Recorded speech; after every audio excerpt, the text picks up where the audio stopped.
Hi, friends. How are you guys? Hi. Good morning slash afternoon. How are you guys doing? Yes, we are on the wide window.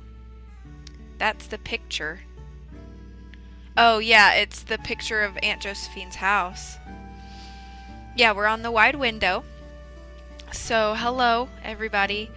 I'm going to try keeping the music real quiet in the background. Tell me if it's distracting at any point while I'm reading. The music may not perfectly line up with the mood of the story, and I don't want to like disconnect you from the story for the sake of having music. So if at any point it is distracting or confusing or anything like that, please just shout out in the chat. I'll be watching the chat even though I won't be able to talk back and forth with you. Um, until in between chapters, as per usual. It's been a while since I've done a book stream, so just for anybody who hasn't done a book stream with me, I'll be watching the chat while I read, but I won't be able to really talk until after each chapter, just because I don't want to like disjoint the story and like somebody pops in and they're like, what is this part of the story, not realizing that I just stopped reading to talk to somebody. So hopefully that makes sense. These are kind of just more like chill. I just really want you to like relax, do your homework or your housework or your work while you just listen to me read in the background. I just like reading out loud, and I've had people requesting for a while to do this again. So again, usually I stop the music by this point, but I'm going to try to put it in the background, and you guys can just let me know how it goes, and I'm happy to change it up, whatever needs to be done. So, with that being said, I hope everybody's having a great morning. So let me just say hello to everybody. I hope you're all doing very well. It's Wednesday. We're officially halfway through the week. I know a lot of you guys probably started school if you're still in school this week. So happy back to school. I hope it's been going well for you. If you're out of school, I hope you're having a great week at work. Did anybody else see the eclipse on Monday? My update with the eclipse was I was at work and we were supposed to have totality at like 2:45, and at 2:41 this huge storm cloud rolls in and completely covered the sun. So I didn't get to see totality. I was able to see part of the partial eclipse before the totality, which was cool, and it did get freaky dark, which was kind of cool. And then like with the storm, there was like lightning everywhere. It was like one of the creepiest things that I've ever been outside for. So that was pretty cool. But did any of you guys get to see totality? And if so, what did you think? And anyway, just kind of chit-chatting at this point before I jump into the book and I'm unable to talk. So anyway.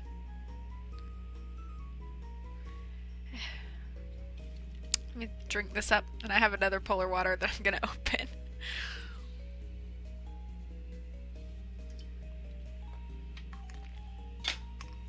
Alright. Quiet group. Oh, you're at football practice, you have an hour of downtime, so you're going to go to the weight room. Okay, sounds like a plan, Semi. Sounds like a plan. Like I said, this will just be like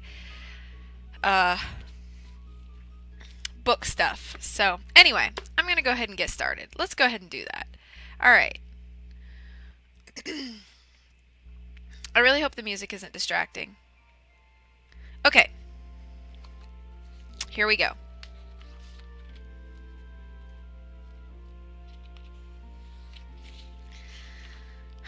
A Series of Unfortunate Events. Book the Third. The Wide Window. By Lemony Snicket. Illustrations by Brett Hellquist. For Beatrice. I would much prefer it if you were alive and well. Chapter 1. If you didn't know much about the Baudelaire orphans, and you saw them sitting on their suitcases at Damocles' dock, you might think that they were bound for an exciting adventure. After all, the three children had just disembarked from the fickle ferry which had driven them across Lake Lachrymose to live with their Aunt Josephine, and in most cases such a situation would lead to thrillingly good times. But of course you'd be dead wrong. For although Violet, Klaus, and Sunny Baudelaire were about to experience events that would be both exciting and memorable, they would not be exciting and memorable like having your fortune told or going to a rodeo. Their adventure would be exciting and memorable like being chased by a werewolf through a field of thorny bushes at midnight with nobody around to help you. If you are interested in reading a story filled with thrillingly good times, I'm sorry to inform you that you are most certainly reading the wrong book, because the Baudelaires experience very few good times over the course of their gloomy and miserable lives. It's a terrible thing, their misfortune, so terrible that I can scarcely bring myself to write about it. So if you do not want to read a story of tragedy and sadness, this is your very last chance to put this book down, because the misery of the Baudelaire orphans begins in the very next paragraph. "Look what I have for you," Mr. Poe said, grinning from ear to ear and holding out a small paper bag. "Peppermints." Mr. Poe was a banker who had been placed in charge of handling the affairs of the Baudelaire orphans after their parents died. Mr. Poe was kind-hearted, but it is not enough in this world to be kind-hearted, particularly if you're responsible for keeping children out of danger. Mr. Poe had known the three children since they were born, and could never remember that they were allergic to peppermints. "Thank you, Mr. Poe," Violet said, and took the paper bag and peered inside. Like most 14-year-olds, Violet was too well-mannered to mention that if she ate a peppermint she would break out in hives, a phrase which here means be covered in red, itchy rashes for a few hours. Besides, she was too occupied with inventing thoughts to pay much attention to Mr. Poe. Anyone who knew Violet would know that when her hair was tied up in a ribbon to keep it out of her eyes, the way it was now, her thoughts were filled with wheels and gears, levers, and other necessary things for inventions. At this particular moment she was thinking of how she could improve the engine of the fickle fairy so it wouldn't belch smoke into the gray sky. "That's very kind of you," said Klaus, the middle Baudelaire child, smiling at Mr. Poe and thinking that if he even had one lick of a peppermint, his tongue would swell up and he'd scarcely be able to speak. Klaus took his glasses off and wished that Mr. Poe had brought him a book or a newspaper instead. Klaus was a voracious reader, and when he had learned about his allergy at a birthday party when he was 8, he had immediately read all his parents' books about allergies. Even 4 years later, he could recite the chemical formulas that caused his tongue to swell up. "Toy!" Sunny shrieked. The youngest Baudelaire was only an infant, and like many infants, she spoke mostly in words that were tricky to understand. By toy, she probably meant I've never eaten a peppermint because I suspect that I, like my siblings, am allergic to them. But it was hard to tell what she was saying. She may have also meant, I wish I could bite a peppermint because I like to bite things with my 4 sharp teeth, but I don't want to risk an allergic reaction. "You can eat them on your cab ride to Mrs. Anwhistle's house," Mr. Poe said, coughing into his white handkerchief. Mr. Poe always seemed to have a cold, and the Baudelaire orphans were accustomed to receiving information from him between bouts of hacking and wheezing. She apologizes for not meeting you at the dock, but she says she's frightened of it. Why would she be frightened of a dock? Klaus asked, looking around at the wooden piers and sailboats. She's frightened of anything to do with Lake Lachrymose, Mr. Poe said, but she didn't say why. Perhaps it has to do with her husband's death. Your Aunt Josephine, she's not really your aunt, of course, she's your second cousin's sister-in-law, but asked that you call her Aunt Josephine. Your Aunt Josephine lost her husband recently, and it may be possible that he drowned or died in a boat accident. It didn't seem polite to ask how she became a dowager. Well, let's put you in a taxi. What does that word mean? Violet asked. Mr. Poe looked at Violet and raised his eyebrows. I'm surprised at you, Violet, he said. A girl of your age should know that a taxi is a car which will drive you someplace for a fee. Now let's gather your luggage and walk to the curb. Dowager, Klaus whispered to Violet, is a fancy word for widow. Thank you, she whispered back, picking up her suitcase in one hand and Sunny in the other. Mr. Poe was waving his handkerchief in the air to signal a taxi to stop, and in no time at all the cab driver piled all of the Baudelaire suitcases into the trunk, and Mr. Poe piled the Baudelaire children into the back seat. I will say goodbye to you here, Mr. Poe said. The banking day has already begun, and I'm afraid if I go with you out to Aunt Josephine's I will never get anything done. Please give her my best wishes and tell her that I will keep in touch regularly. Mr. Poe paused for a moment to cough into his handkerchief before continuing. Now, your Aunt Josephine is a bit nervous about having 3 children in her house, but I assured her that you 3 were very well behaved. Make sure you mind your manners, and as always, you can call or fax me at the bank if there's any sort of problem, although I don't imagine anything will go wrong this time. When Mr. Poe said, this time, he looked at the children meaningfully as if it was their fault that poor Uncle Monty was dead, but the Baudelaires were too nervous about meeting their new caretaker to say anything more to Mr. Poe except, so long. So long, Violet said, putting the bag of peppermints in her pocket. So long, Klaus said, taking one last look at Damocles' dock. Fool! Sunny shrieked, chewing on her seat-belt buckle. So long, Mr. Poe replied, and good luck to you. I will think of the Baudelaires as often as I can. Mr. Poe gave some money to the taxi driver and waved goodbye to the 3 children as the cab pulled away from the dock and onto a gray cobblestone street. There was a small grocery store with barrels of limes and beets out front. There was a clothing store called Look, It Fits, which appeared to be undergoing renovations. There was a terrible-looking restaurant called The Anxious Clown with neon lights and balloons in the window, but mostly there were many stores and shops that were all closed up, with boards or metal gratings over the windows and doors. The town doesn't seem very crowded, Klaus remarked. I was hoping we could make some new friends here. It's off-season, the cab driver said. He was a skinny man with a skinny cigarette hanging out of his mouth, and as he talked to the children he looked at them through the rearview mirror. The town of Lake Lachrymose is a resort, and when the weather is nice, it's as crowded as it can be. But around now, things here are as dead as the cat I ran over this morning. To make new friends you'll have to wait until the weather gets a little bit better. Speaking of which, Hurricane Herman's expected to arrive in town in a week or so. You better make sure you have enough food up there in the house. A hurricane on a lake? Klaus asked. I thought hurricanes only occurred near the ocean. A body of water as big as Lake Lachrymose, the driver said, can have anything occur on it. To tell you the truth, I'd be a little nervous about living on top of the hill. Once the storm hits, it'll be very difficult to drive all the way down into town. Violet, Klaus, and Sunny looked out the window and saw what the driver meant by all the way down. The taxi had turned one last corner and arrived at the scraggly top of a tall, tall hill, and the children could see the town far, far below them, the cobblestone road curling around the buildings like a tiny gray snake, and the small square of Damocles' dock with specks of people bustling around down it. And out beyond the dock was the inky blob of Lake Lachrymose, huge and dark as if a monster were standing over the 3 orphans, causing a giant shadow below them. For a few moments the children stared into the lake as if hypnotized by this enormous stain on the landscape. The lake is so enormous, Klaus said, and it looks so deep. I can almost understand why Aunt Josephine is afraid of it. The lady who lives up here, the cab driver asked, is afraid of the lake? That's what I've been told, Violet said. The cab driver shook his head and brought the cab to a halt. I don't know how she can stand it, then. What do you mean? Violet asked. You mean you've never been to this house? He asked. No, never, Klaus replied. We've never even met our Aunt Josephine before. Well, if your Aunt Josephine is afraid of the water, the cab driver said, I can't believe she lives in this house. What are you talking about? Klaus asked. Well, take a look, the driver answered and got out of the cab. The Baudelaires took a look. At first, the 3 youngsters saw only a small boxy square with a peeling white door, and it looked as if the house was scarcely bigger than the taxi which had taken them to it. But as they piled out of the car and drew closer, they saw that this small square was the only part of the house that was on top of the hill.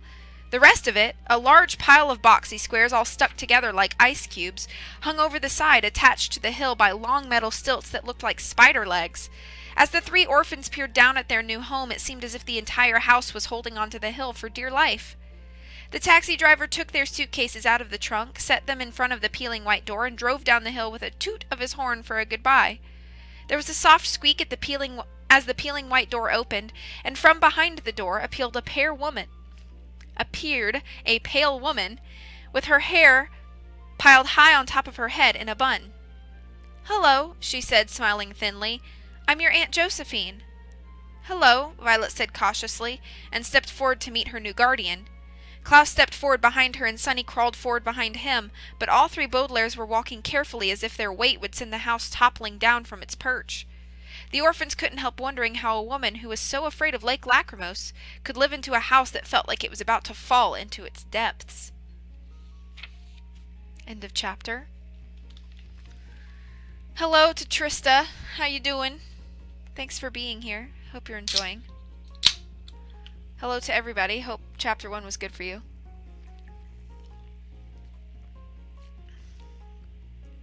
I don't get a lot of chat during these, and that's fine because I know you guys were just listening to the story, but I hope you're enjoying. I know there's some chat or some stream delay, so I'm just giving you guys a chance to say hello back if you haven't already. Happy Wednesday. How's the music? Let me know if the music is too loud or distracting behind me.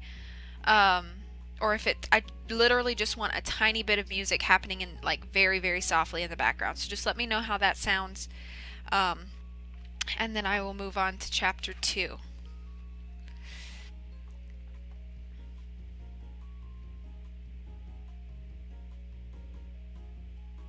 Wow, I've already been live 20 minutes. It goes so fast. This stream needs snacks. Yes, there's music behind me. Can you hear it? Can't hear the music. Oh. Okay.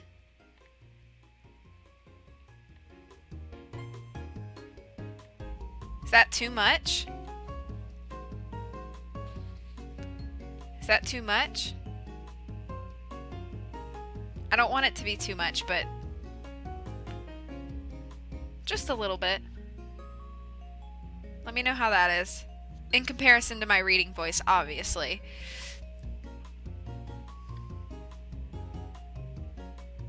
I want it to be pretty quiet. I want it to be pretty quiet behind my voice, but I still want it to be heard, if that makes sense.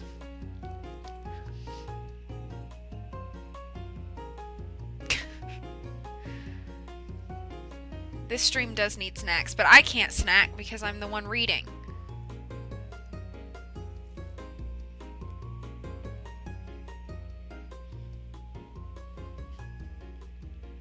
You can't really hear it when you're talking.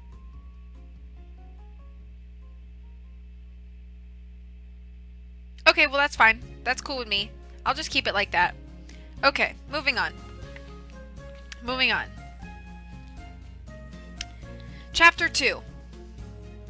"This is the radiator," Aunt Josephine said, pointing to a radiator with a pale and skinny finger. "Please don't ever touch it. You may find yourself very cold here in my home. I never turn on the radiator because I'm frightened it might explode, so it often gets chilly in the evenings." Violet and Klaus looked at one another briefly, and Sunny looked at both of them. Aunt Josephine was giving them a tour of their new home, and so far appeared to be afraid of everything in it. From the welcome mat, which Aunt Josephine explained could cause someone to trip and break their neck, to the sofa in the living room, which she said could fall over at any time and crush them flat. "This is the telephone," Aunt Josephine said, gesturing to the telephone. It should only be used in emergencies because there's a danger of electrocution." "Actually," Klaus said, "I've read quite a bit about electricity. I'm pretty sure that the telephone is perfectly safe." Aunt Josephine's hands fluttered to her white hair as if something had jumped onto her head. "You can't believe everything you read," she pointed out. "I've built a telephone from scratch," Violet said. "If you'd like, I could take the telephone apart to show you how it works. That might make you feel better." "I don't think so," Aunt Josephine said, frowning. Delmo, Sunny offered, which probably meant something along the lines of, if you wish, I will bite the telephone to show you that it's harmless. Delmo? Aunt Josephine asked, bending over to pick up a piece of lint from the faded flowery carpet. What do you mean by Delmo? I consider myself an expert on the English language, and I have no idea what the word Delmo means. Is she speaking some other language? Sunny doesn't speak fluently yet, I'm afraid, Klaus said, picking his little sister up. Just baby talk mostly. Grun, Sunny shrieked, which meant something like, I object to your calling it baby talk. Well, I will have to teach her proper English, Aunt Josephine said stiffly. I'm sure you all need some brushing up on your grammar, actually. Grammar is the greatest joy in life, don't you find? The three siblings looked at one another. Violet was more likely to say that inventing things was the greatest joy in life. Klaus thought reading was, and Sunny of course took no greater pleasure than in biting things.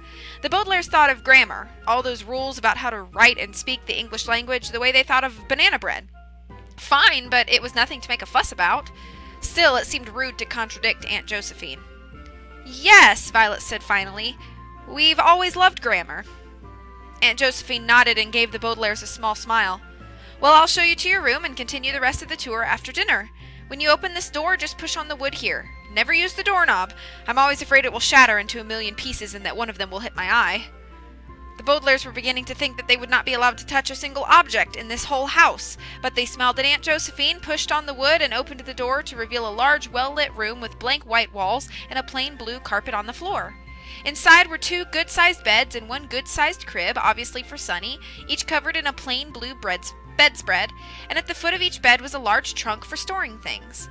At the other end of the room was a large closet for everyone's clothes, a small window for looking out, and a medium-sized pile of tin cans, for no apparent reason. I'm sorry that all 3 of you have to share a room, Aunt Josephine said, but this house isn't very big. I tried to provide you with everything you would need, and I hope you'll be comfortable. I'm sure we will, Violet said, carrying her suitcase into the room. Thank you very much, Aunt Josephine. In each of your trunks, Aunt Josephine said, there's a present. Presents? The Baudelaires had not received presents for a long, long time. Smiling, Aunt Josephine walked to the first trunk and opened it. For Violet, she said, there's a lovely new doll with plenty of outfits for it to wear. Aunt Josephine reached inside and pulled out a plastic doll with a tiny mouth and wide, staring eyes. Isn't she adorable? Her name is Pretty Penny. Oh, thank you, said Violet, who at 14 was too old for dolls and had never particularly liked dolls anyway. But forcing a smile on her face, she took Pretty Penny from Aunt Josephine and patted it on its little plastic head. And for Klaus, Aunt Josephine said, there's a model train set. She opened the second trunk and pulled out a tiny train car. You can set up the tracks in that empty corner of the room. What fun, said Klaus, trying to look excited. Klaus had never liked model trains, as they were a lot of work to put together, and when you were done, all you had was something that went around and around in endless circles. And for little Sunny, Aunt Josephine said, reaching into the smallest trunk, which sat at the foot of the crib, here's a rattle. See, Sunny, it makes a little noise. Sunny smiled at Aunt Josephine, showing all 4 of her sharp teeth, but her older siblings knew that Sunny despised rattles and the irritating sounds that they made when you shook them. Sunny had been given a rattle when she was very small, and it was the only thing she was not sorry to lose in the enormous fire that had destroyed the Baudelaire home. It's so generous of you, Violet said, to give us all of these things. She was too polite to add that they weren't things they particularly liked. Well, I'm very happy to have you here, Aunt Josephine said. I love grammar so much. I'm excited to be able to share my love of grammar with 3 nice children like yourselves. Well, I'll give you a few minutes to settle in, and then we'll have some dinner. See you soon. Aunt Josephine, Klaus asked, what are those cans for? Those cans? For burglars, naturally, Aunt Josephine said, patting the bun of hair on top of her head. You must be as frightened of burglars as I am. So every night, simply place these tin cans right by the door so that when burglars come in, they'll trip over the cans and you'll wake up. But what will we do then when we're awake in a room with an angry burglar? Violet asked. I'd prefer to sleep through a burglary. Aunt Josephine's eyes grew wide with fear. Angry burglars? She repeated. Angry burglars? Why are you talking about angry burglars? Are you trying to make us all even more frightened than we already are? Of course not, Violet stuttered, not pointing out that Aunt Josephine was the one who'd brought up the subject. I'm sorry, I didn't mean to frighten you. Well, we'll say no more about it, Aunt Josephine said, looking nervously at the tin cans as if a burglar were tripping on them at that very minute. I'll see you at the dinner table in a few minutes. Their new guardian shut the door, and the Baudelaire orphans listened to her footsteps padding down the hallway before they spoke. Sunny can have Pretty Penny, Violet said, handing the doll to her sister. "The plastic is hard enough for chewing, I think." "And you can have the model train, Violet," Klaus said. "Maybe you can take apart the engines and invent something." "But that leaves you with a rattle," Violet said. "That doesn't seem very fair." "Shoo!" Sunny shrieked, which probably meant something along the lines of, "It's been a long time since anything in our lives felt fair." The Baudelaires looked at one another with bitter smiles. Sunny was right. It wasn't fair that their parents had been taken away from them. It wasn't fair that the evil and revolting Count Olaf was pursuing them wherever they went, caring for nothing but their fortune. It wasn't fair that they moved from relative to relative with terrible things happening at each of their new homes, as if the Baudelaires were riding on some horrible bus that stopped only at stations of unfairness and misery. And of course it certainly wasn't fair that Klaus only had a rattle to play with in his new home. "Aunt Josephine obviously worked very hard to prepare this room for us," Violet said sadly. "She seems to be a good-hearted person. We shouldn't complain, even to ourselves."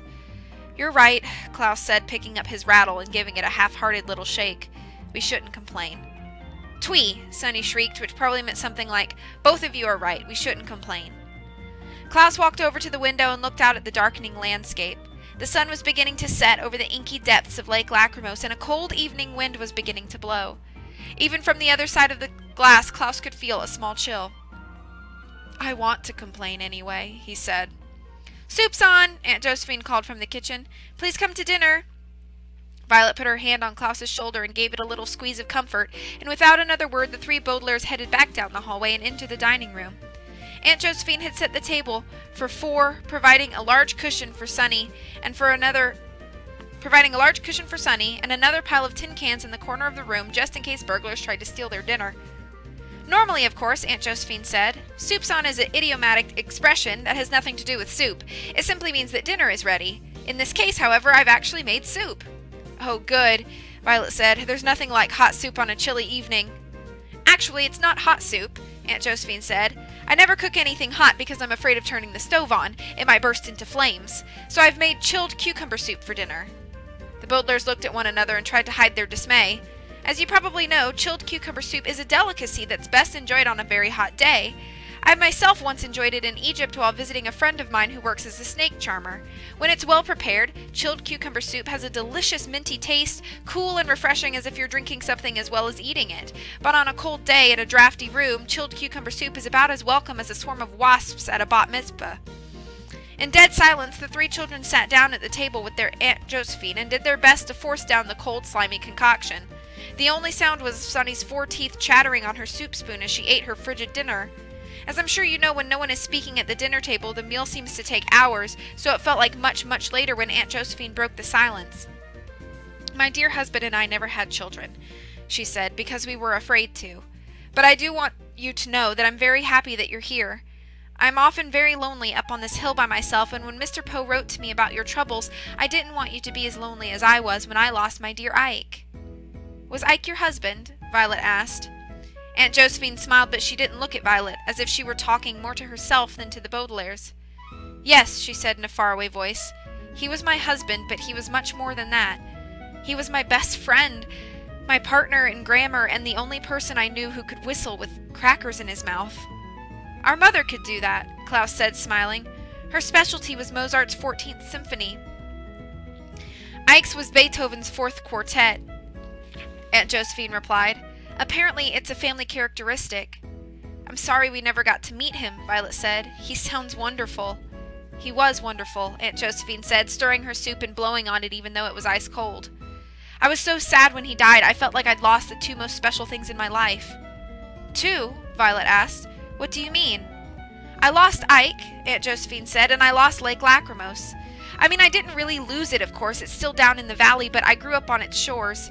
I used to swim in it every day. I knew which beaches were sandy and which were rocky. I knew all the islands in the middle of its waters and all the caves along its shore. Lake Lachrymose felt like a friend to me, but when it took poor Ike away from me, I was too afraid to go near it anymore. I stopped swimming in it. I never went to the beach again. I even put away all my books about it. The only way I can bear to look at it is from the wide window in the library." "Library?" Klaus asked, brightening. "You have a library?" "Of course," Aunt Josephine said. "Where else would I keep all my books on grammar? If you've all finished with your soup, I'll show you the library." "I couldn't eat another bite," Violet said truthfully. Sunny shrieked in agreement. No, no, Sonny, Aunt Josephine said. Is not grammatically correct. You mean to say, I have also finished my supper. Sonny insisted. My goodness, you do need grammar lessons, Aunt Josephine said. All the more reason to go to the library. Come, children. Leaving behind their half-full bowls of soup, the Bowdlers followed Aunt Josephine down the hallway, taking care not to touch any of the doorknobs they passed. At the end of the hallway, Aunt Josephine stopped and opened an ordinary-looking door, but when the children stepped through the door, they arrived in a room that was anything but ordinary. The library was neither square nor rectangular like most rooms, but curved in the shape of an oval. One wall of the oval was devoted to books, rows and rows and rows of them, and every single one of them was about grammar. There was an encyclopedia of nouns placed in a series of simple wooden bookshelves curved to fit the wall. There were very thick books on the history of verbs lined up in metal bookshelves that were polished to a bright shine, and there were cabinets made of glass with the adjective manuals placed inside them as if they were for sale in a store instead of in someone's house. In the middle of the room were some comfortable-looking chairs, each with its own footstool so one could stretch out one's legs while reading. But it was the other wall of the oval, at the far end of the room, that drew the children's attention. From floor to ceiling, the wall was a window, just one enormous curved pane of glass, and beyond that glass was a spectacular view of Lake Lachrymose. When the children stepped forward to take a closer look, they felt as if they were flying high above the dark lake instead of merely looking out on it. This is the only way I can stand to look at that lake, Aunt Josephine said in a quiet voice. From far away. If I get much closer, I remember my last picnic on the beach with my darling Ike. I warned him to wait an hour after eating before he went into the lake, but he only waited 45 minutes and he thought that was enough. Did he get cramps? Klaus asked. That's what's supposed to happen if you don't wait an hour before you swim. That's one reason, Aunt Josephine said, but in Lake Lachrymose there's another one. If you don't wait an hour after eating, the lachrymose leeches will smell food on you and attack. Leeches? Violet asked. Leeches, Klaus explained, are a bit like worms. They're blind and they live in bodies of water, and in order to feed, they attach themselves to you and suck your blood. Violet shuddered. How horrible! Swoa! Sonny shrieked, which probably meant something along the lines of, why in the world would you go swimming in a lake full of leeches? The lachrymose leeches, Aunt Josephine said, are quite different from regular leeches. They have 6 rows of very sharp teeth and one very sharp nose. They can smell even the smallest bit of food from far, far away. The lachrymose leeches are usually quite harmless, preying only on the small fish, but if they smell food on a human, they will swarm around him and... Tears came to Aunt Josephine's eyes, and she took out a pale pink handkerchief and dabbed them away. I apologize, children. It is not grammatically correct to end a sentence with the word and, but I get so upset when I think about Ike that I cannot talk about his death. We're sorry we brought it up, Klaus said quickly. We didn't mean to upset you. That's all right, Aunt Josephine said, blowing her nose. It's just that I prefer to think of Ike in other ways. Ike always loved the sunshine, and I like to imagine that wherever he is now, it's as sunny as can be.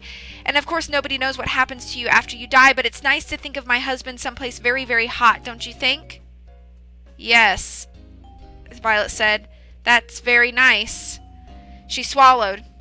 She wanted to say something else to Aunt Josephine, but when you only have known someone for a few hours, it's difficult to know what they would like to hear. Aunt Josephine, she asked timidly, have you thought of moving someplace else? Perhaps if you lived somewhere far from Lake Lachrymose, you might feel better? We'd go with you, Klaus piped up. Oh, I could never sell this house, Aunt Josephine said. I'm terrified of realtors. The 3 Baudelaire youngsters looked at one another surreptitiously, a word which here means while Aunt Josephine wasn't looking. None of them have ever heard of a person who is frightened of realtors. There are 2 kinds of fears, rational and irrational, or in simpler terms, fears that make sense and fears that don't. For instance, the Baudelaire orphans have a fear of Count Olaf, which makes perfect sense, because he's an evil man who wants to destroy them. But if they were afraid of lemon meringue pie, this would be an irrational fear, because lemon meringue pie is delicious and has never hurt a soul. Being afraid of a monster under the bed is perfectly rational, because there may in fact be a monster under your bed at any time, ready to eat you all up. But a fear of realtors is an irrational fear. Realtors, as I'm sure you know, are the people who assist in the buying and selling of houses. Besides occasionally wearing an ugly yellow coat, the worst a realtor can do to you is show you a house that you find ugly, and so it is completely irrational to be terrified of them. As Violet, Klaus, and Sunny looked down at the dark lake and thought about their new lives with Aunt Josephine, they experienced a fear themselves, and even a worldwide expert on fear would have difficulty saying whether this was a rational fear or an irrational fear. The Baudelaire's fear was that misfortune would soon befall them. On one hand, this was an irrational fear, because Aunt Josephine seemed like a good person, and Count Olaf was nowhere to be seen. But on the other hand, the Baudelaires had experienced so many terrible things that it seemed rational to think that another catastrophe was just around the corner. Alright, that's the end of chapter 2. Trisha, thank you for that. I appreciate that. That is something that I've actually done a few times before at my local library, especially during summers. I have read at the my local library, so it's always really fun. And also, welcome to the channel, XX Skull XX92. I hope you're having a great day today. I hope you guys are enjoying story time, book time. I'm gonna take a couple sips.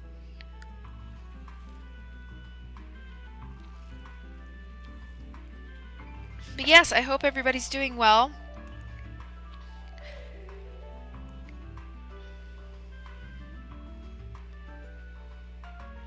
What the heck?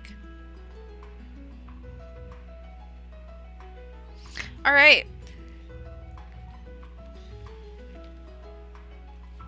If you guys are still doing good, I will just move on. Oh, hang on. I need to check something.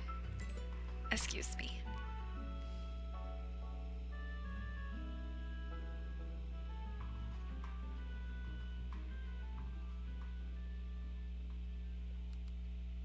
Okay.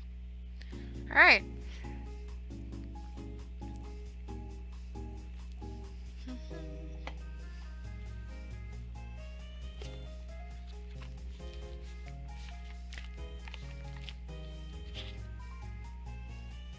Hang on, I'm thinking in my head, I'm sorry. Okay. I think I'm going to read 4 chapters today, so I'll read 2 more. Chapter 3. There is a way of looking at life called keeping things in perspective. This simply means making yourself feel better by comparing the things that are happening to you right now against other things that have happened at a different time or to different people. For instance, if you were upset about an ugly pimple on the end of your nose, you might try to feel better by keeping your pimple in perspective. You might compare your pimple situation to that of someone who is being eaten by a bear, and when you looked in the mirror at your ugly pimple, you could say to yourself, well, at least I'm not being eaten by a bear. You can see at once why keeping things in perspective rarely works very well, because it's hard to concentrate on somebody else being eaten by a bear when you're staring at your own ugly pimple. So it was with the Baudelaire orphans in the days that followed. In the morning, when the children joined Aunt Josephine for a breakfast of orange juice and untoasted bread, Violet thought to herself, well, at least we're not being forced to cook for Count Olaf's disgusting theater troupe.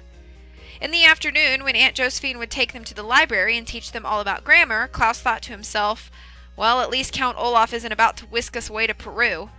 And in the evening, when the children joined Aunt Josephine for a dinner of orange juice and untoasted bread, Sunny thought to herself, Zax, which meant something along the lines of, well, at least there isn't a sign of Count Olaf anywhere. But no matter how much the 3 siblings compared their life with Aunt Josephine to the miserable things that had happened to them before, they couldn't help but be dissatisfied with their circumstances. In her free time, Violet would dismantle the gears and switches from the model train set, hoping to invent something that could prepare hot food without frightening Aunt Josephine, but she couldn't help wishing that Aunt Josephine would simply turn on the stove. Klaus would sit in one of the chairs in the library with his feet on a footstool, reading about grammar until the sun went down, but when he looked out at the gloomy lake, he couldn't help wishing that they were still living with Uncle Monty and all of his reptiles. And Sunny would take time out from her schedule and bite the head of Pretty Penny, but she couldn't help wishing that their parents were still alive and that she and her siblings were safe and sound in the Baudelaire home. Aunt Josephine did not like to leave the house very much because there were so many things outside that frightened her, but one day the children told her about what the cab driver had said about Hurricane Herman approaching, and she agreed to take them into town in order to buy groceries. Aunt Josephine was afraid to drive in automobiles because the doors might get stuck, leaving her trapped inside, so they walked the long way down the hill. By the time the Builders had reached the market, their legs were sore from the walk. "Are you sure that you won't let us cook for you?" Violet asked as Aunt Josephine reached into the barrel of limes. "When we lived with Count Olaf, we learned how to make puttanesca sauce. It was quite easy and perfectly safe." Aunt Josephine shook her head. "It is my responsibility as your caretaker to cook for you, and I am eager to try this recipe for cold lime stew. Count Olaf certainly does sound evil. Imagine forcing children to stand near the stove." "He was very cruel to us," Klaus agreed, not adding that being forced to cook had been the least of their problems when they lived with Count Olaf. "Sometimes I still have nightmares about the terrible tattoo on his ankle. It always scared me." Aunt Josephine frowned and patted her bun. "I'm afraid you made a grammatical mistake, Klaus," she said sternly. "When you said it always scared me, you sounded as if you meant that his ankle always scared you, but you meant his tattoo. So you should have said, the tattoo always scared me. Do you understand?" "Yes, I understand," Klaus said, sighing. "Thank you for pointing that out, Aunt Josephine." "Niku!" Sonny shrieked, which probably meant something like, it wasn't very nice to point out Klaus's grammatical mistake when he was talking about something that upset him.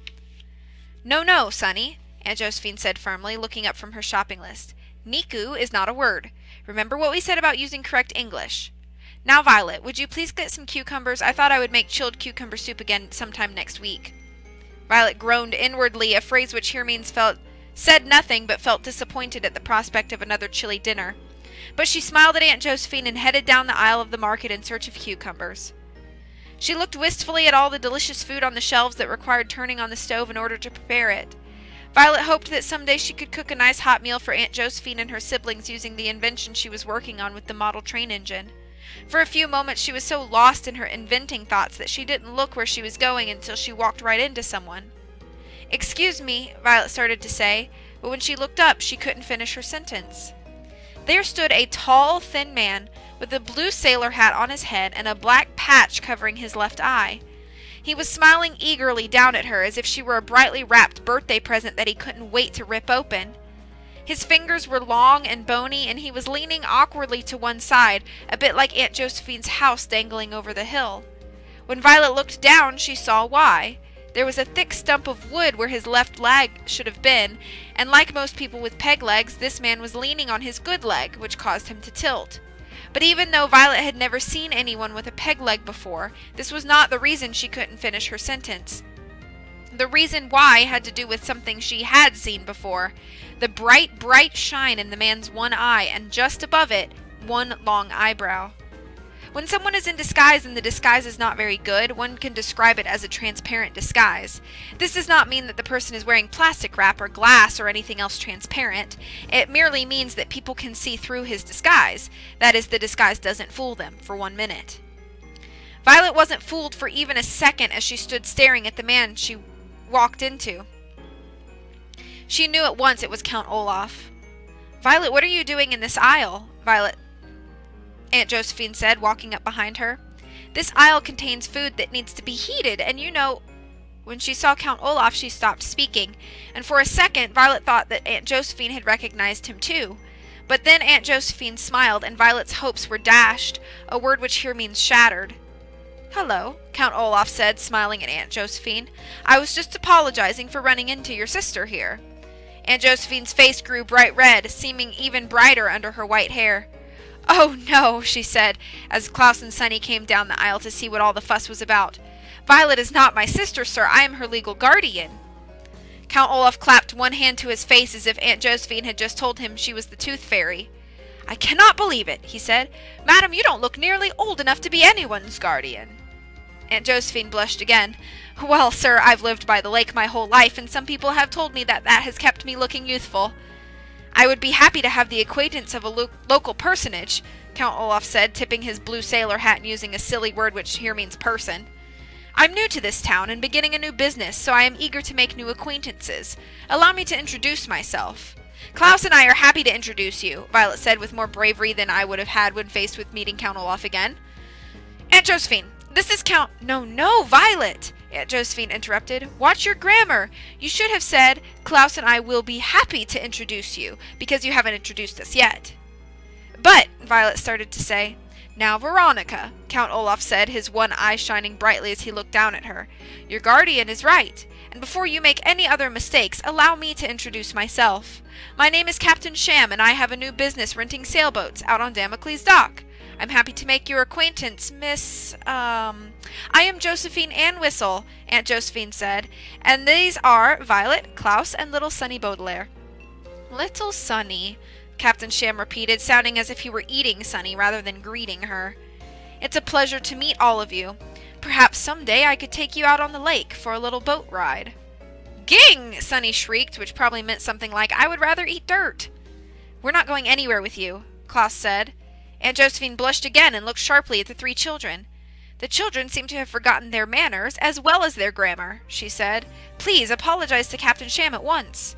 He's not Captain Sham, Violet said impatiently. He's Count Olaf. Aunt Josephine gasped and looked from the anxious faces of the Baudelaires to the calm face of Captain Sham.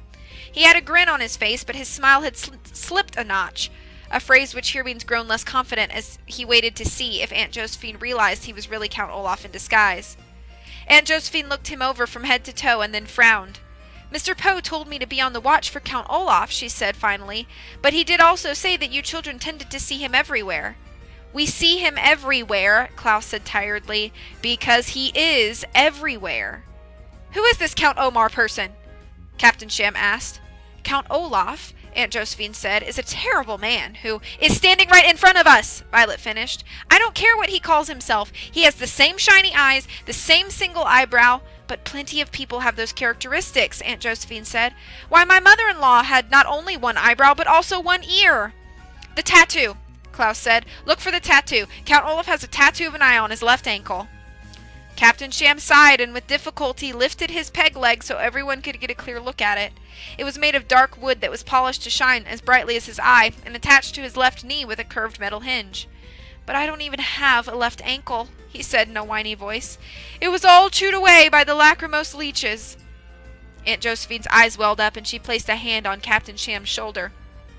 Oh, you poor man, she said, and the children knew at once that they were doomed. Did you hear what Captain Sham said? She asked them.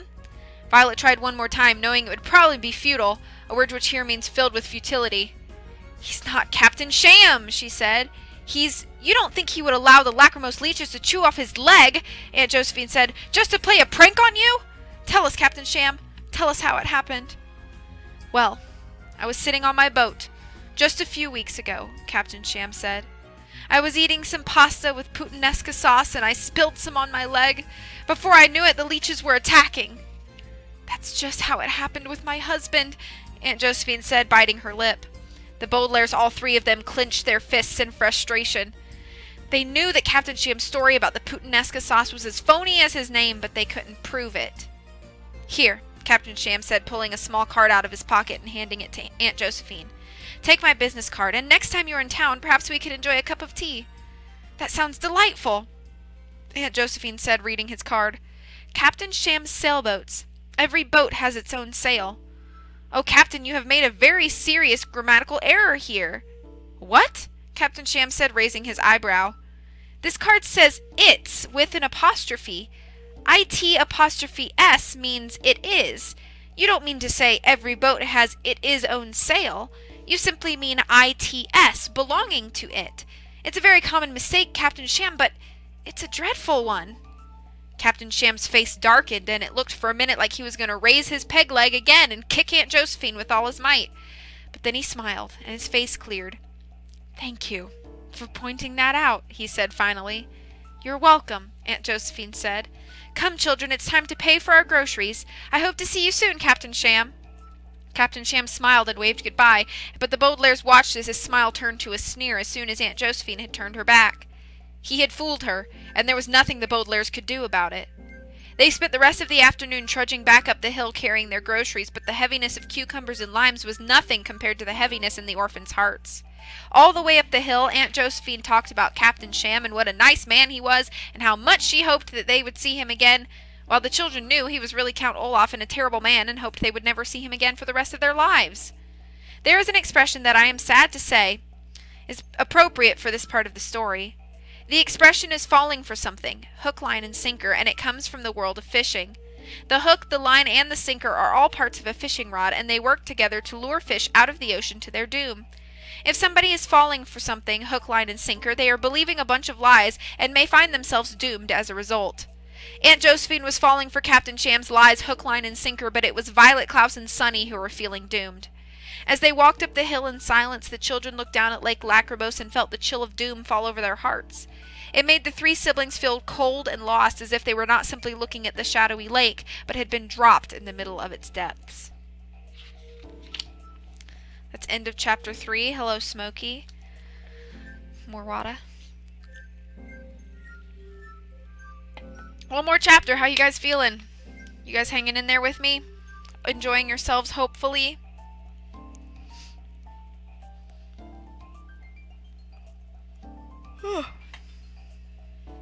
Sorry. Okay.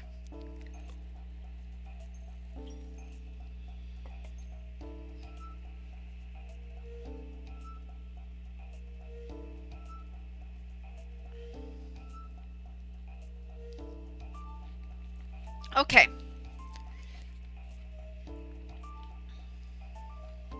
I'm going to do one more chapter. Here we go. Oh, good. I'm glad you are. Okay, one more chapter. Chapter 4. That night, the Baudelaire children sat at the table with Aunt Josephine and ate their dinner with a cold pit in their stomachs.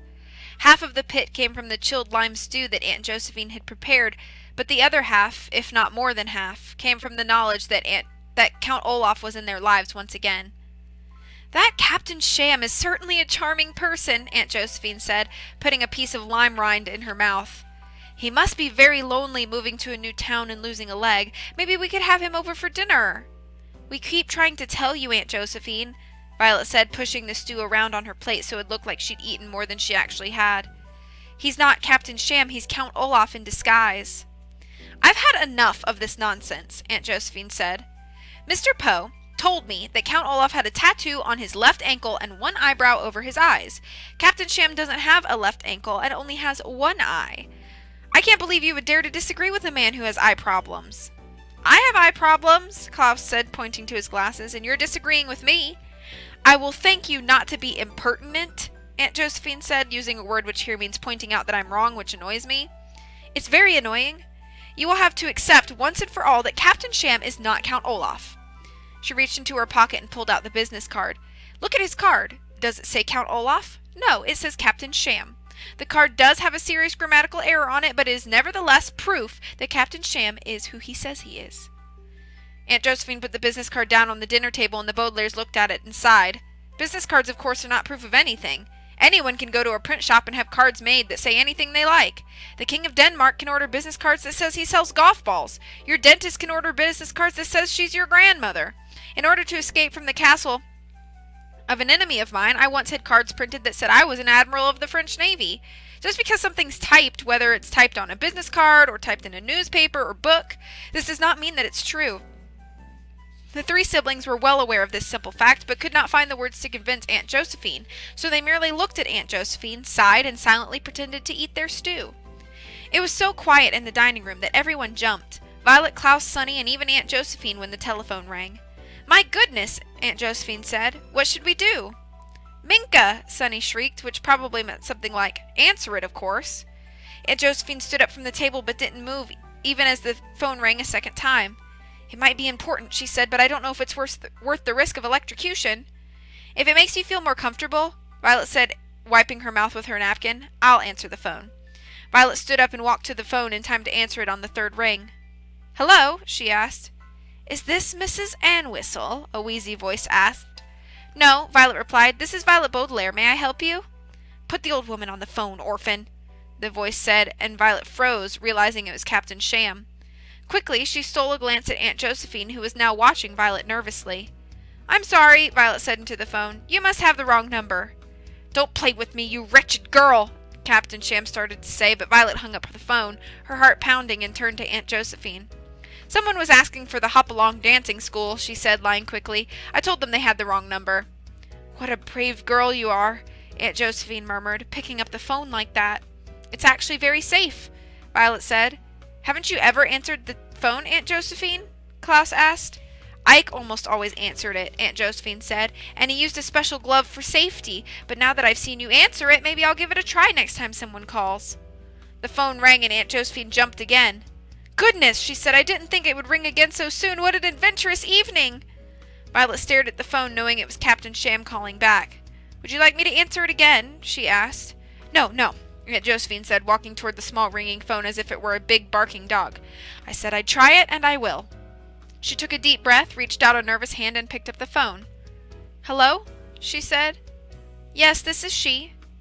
Oh, hello, Captain Sham. How lovely to hear your voice. Aunt Josephine listened for a moment and then blushed bright red. Well, that's very nice of you to say, Captain Sham, but... What? Oh, all right. That's very nice of you to say, Julio. What? What? Oh, what a lovely idea, but please hold on one moment. Aunt Josephine held a hand over the receiver and faced the three children. Violet, Klaus, Sonny, please go to your room, she said. Captain Sham, I mean Julio, he asked me to call him by his first name. He's planning a surprise for you children and he wants to discuss it with me. We don't want a surprise, Klaus said. Of course you do, Aunt Josephine said. Now run along so I can discuss it without your eavesdropping. We're not eavesdropping, Violet said, but I think it would be better if we stayed here. Perhaps you're confused about the meaning of the word eavesdropping, Aunt Josephine said. It means listening in. If you stay here, you will be eavesdropping. Please, go to your room. We know what eavesdropping means, Klaus said, but he followed his sisters down the hallway to their room.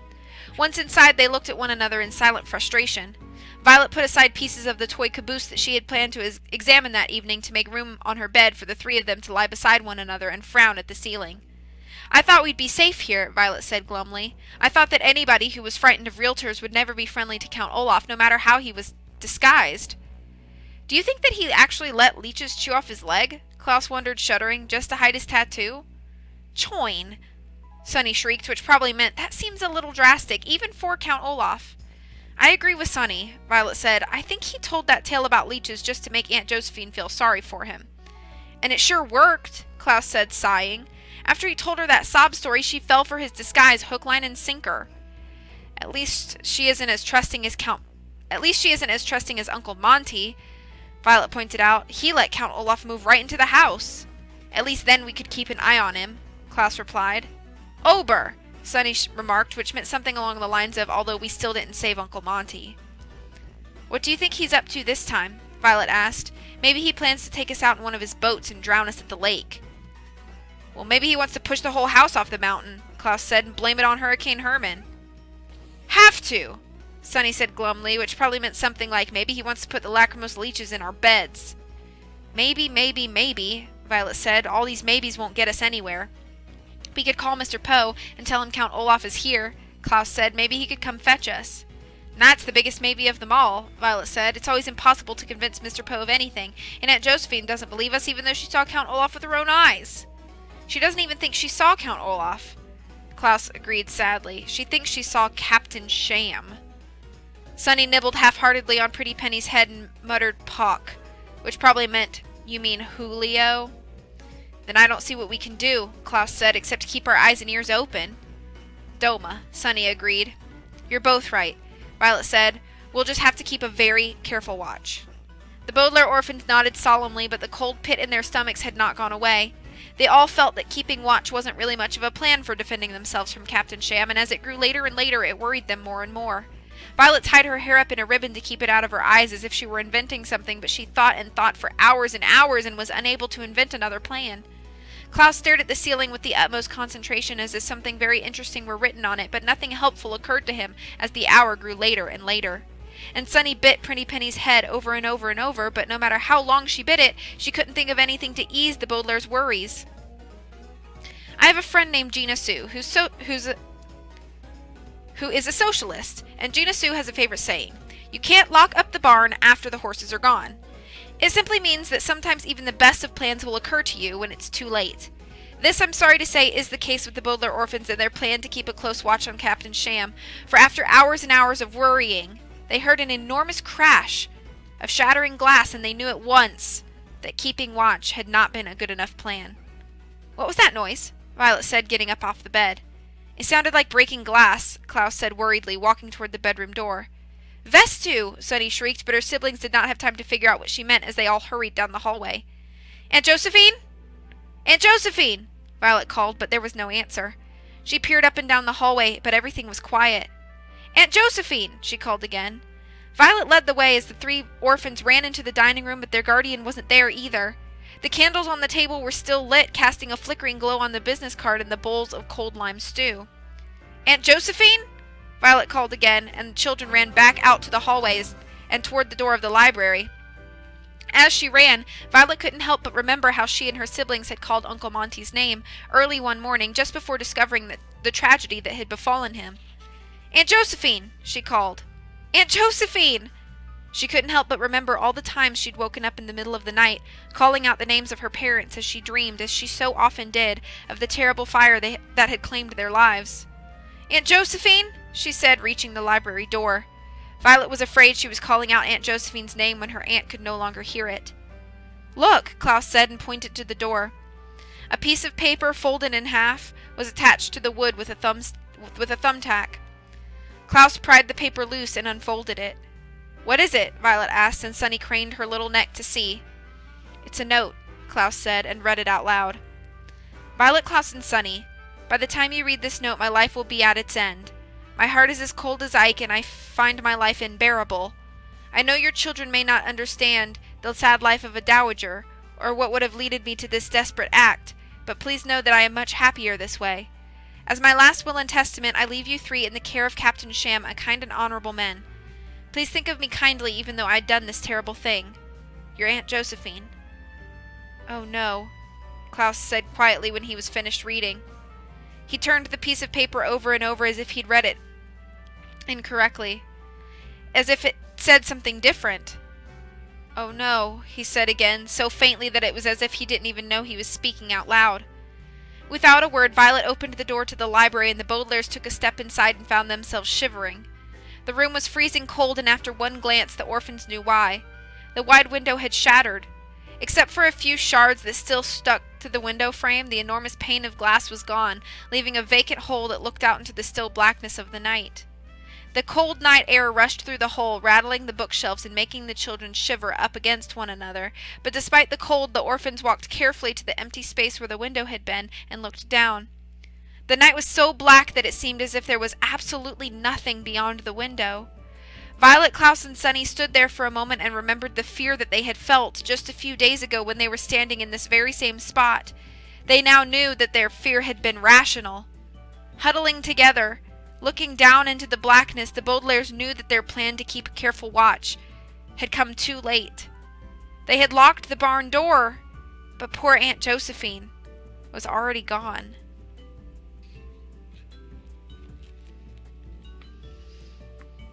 End of chapter 4. I'm glad you guys are enjoying it. Thank you for the host call. Bye, Trisha.